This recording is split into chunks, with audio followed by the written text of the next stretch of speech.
എല്ലാവർക്കും വിനീത നമസ്കാരം. ശ്രീമദ് ഭാഗവതം ദശമസ്കന്ധം അധ്യായം 47 ശ്ലോകം 64, 65, 66, 67, 68, 69 6 ശ്ലോകങ്ങൾ ഇത് നമുക്ക് നോക്കാം. ഈ 6 ശ്ലോകങ്ങളോട് കൂടിയിട്ട് ഈ 47ാമത്തെ അധ്യായം ഇവിടെ സമാപിക്കുകയാണ്.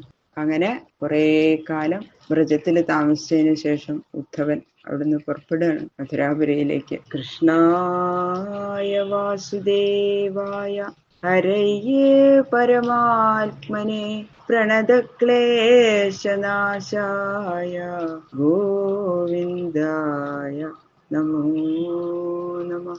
ഓം നമോ ഭഗവതേ വാസുദേവായ. ഓം നമോ ഭഗവതേ വാസുദേവായ. ഓം നമോ ഭഗവതേ വാസുദേവായ. ശ്രീശുക ഉവാച.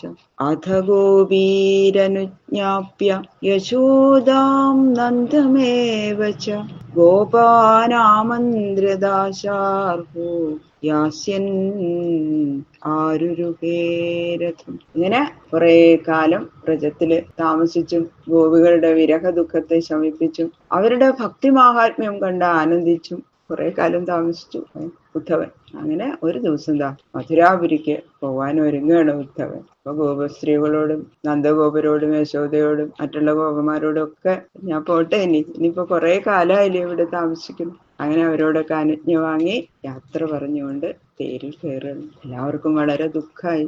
ഉദ്ധവൻ അവിടുന്ന് പോവാണെന്ന് പറഞ്ഞപ്പോ തം നിർഗതം സമാസാദ്യ നാനോ വായന പാണയ നന്ദാദയോനുരാഗേണ പ്രാവോചൻ അശ്രുലോചന. ദുഃഖം സഹിക്കാതെ എല്ലാവരും അങ്ങനെ കരയാൻ തുടങ്ങി.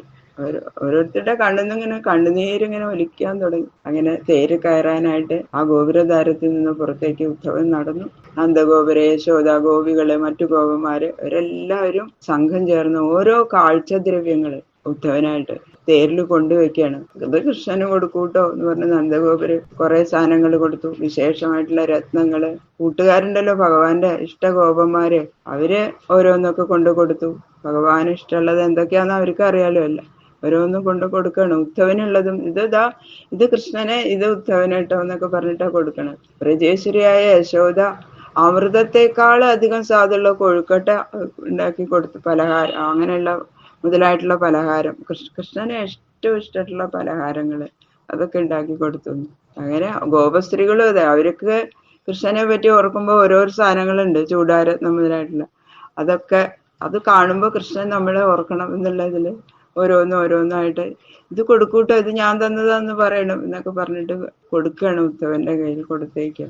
എല്ലാവരുടെ കണ്ണിൽ നിന്നും അശ്രുക്കൾ ഇങ്ങനെ ഒഴുകണുണ്ട്. എന്നിട്ട് അവര് ഉദ്ധവനല്ലേ അവർക്ക് ഒരു ആശ്വാസം. ഇത്ര ഒരു ഗുരുവിനെ പോലെ അവർക്ക് തോന്നുകയാണ് ഉദ്ധവനെ. അപ്പൊ അവര് അതിസ്നേഹത്തോടെ പറയാണ്, മനസോ വൃത്തയോ നസ്യു കൃഷ്ണപാദാംബുജാശ്രയാഃ വാജോഭിധായിനേർനാംനാം കായസ്ഥൽ പ്രവണാതിഷു. അവര് ഗൽഗത കണ്ഠത്തോടു കൂടി കണ്ണിലിങ്ങനെ കണ്ണീരണിഞ്ഞുകൊണ്ട് ഇപ്രകാരം പ്രാർത്ഥിക്കുകയാണ്. ഞങ്ങളുടെ മനോവൃത്തികളെല്ലാം കൃഷ്ണപാദങ്ങളെ ആശ്രയിച്ചാകണമേ. വാക്കുകള് എപ്പോഴും കൃഷ്ണനാമങ്ങളെ ഉച്ചരിക്കുന്നതായി ഭവിക്കണേ. ശരീരം കൊണ്ട് ചെയ്യുന്ന എല്ലാ കർമ്മങ്ങളും ശ്രീകൃഷ്ണന് വേണ്ടിയാകണേ. ഇങ്ങനെ അവര് പ്രാർത്ഥിച്ചു. അതിന് അങ്ങയുടെ അനുഗ്രഹം ഉണ്ടാവണം എന്നാണത് ഉദ്ധവനെ ഗുരുവായിട്ട് കണ്ടിട്ട് അവര് പ്രാർത്ഥിക്കണത്. കർമ്മഭിർഭ്രാമ്യമാണാനാം യത്ര ക്വാവീശ്വരേച്ഛയാ മംഗളാചരിതേർദാനേ രതിർന്നൈശ്വര്യ.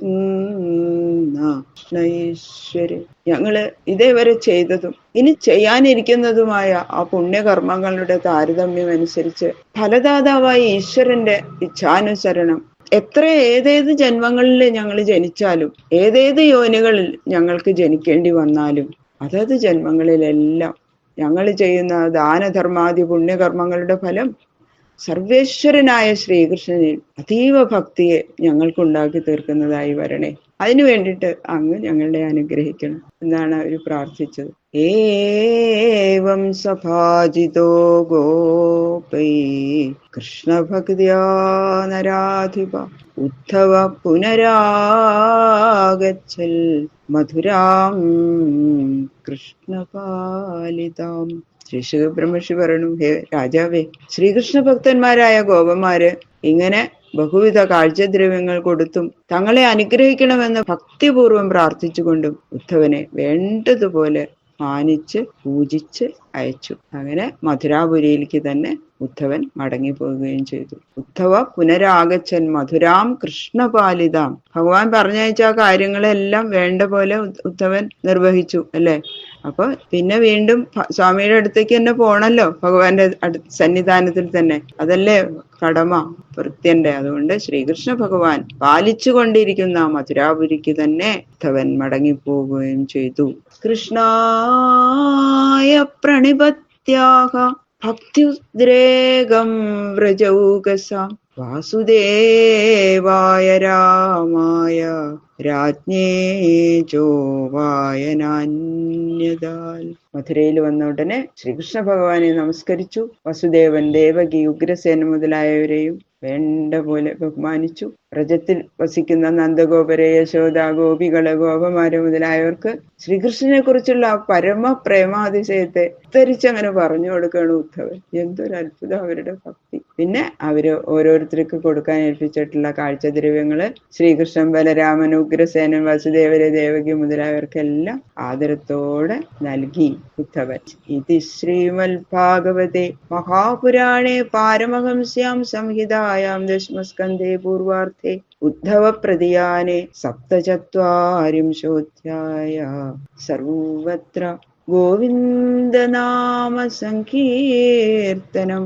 ഗോവിന്ദ ഗോവിന്ദ ഗോവിന്ദ. ഈ 47-ാമത്തെ അധ്യായം ശ്രീകൃഷ്ണ ഭഗവാന്റെ ശ്രീപാദങ്ങളിൽ സമർപ്പിക്കുന്നു. കായേന വാചാ മനസേന്ദ്രിയേർവാ ധ്യാത്മനാ വാ പ്രകൃതേ സ്വഭാവാൽ കരോമി യത് സകലം പരസ്മൈ നാരായണായേതി